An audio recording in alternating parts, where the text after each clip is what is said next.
you think you got a chance of winning in Iowa?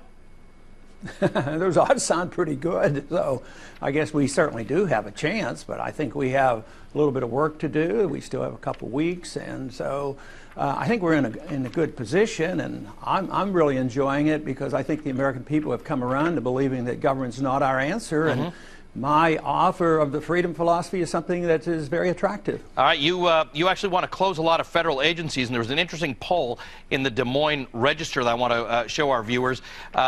About the number of people who agree with you. 60% of respondents agree with closing the Department of Housing and Urban Development, 57% with the Environmental Protection Agency, 54% with the Department of Education, 45% with the Department of Energy, 42% with the TSA. Well, we can discuss what you do with that if you get rid of the TSA. 36% with the Federal Reserve. Here's the issue. Places like the EPA have 17,000 employees. HUD says that they've got 8,900 employees. What do you do in a tough economy like this with the unemployment rate where it is, job creation not where it is, and you're advocating a whole lot of people losing their jobs? Well, you go through attrition and you let them go and you reduce the number of people who are working for the government, because many of us who see government as the problem, as people working for the government as being non-productive, it takes money out of the private economy, puts it in the government, and then the bureaucrats, they do damage to the economy, so you lose twice. But it's not like putting them on the street the first day, but there is an attrition and they go back into the workforce.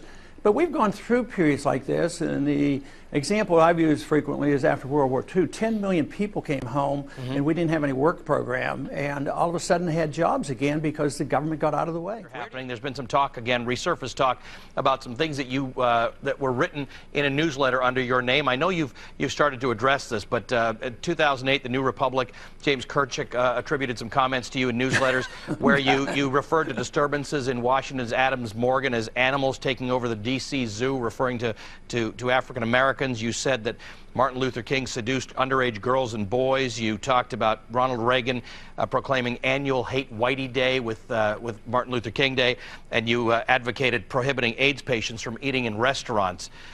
These things were published under your name.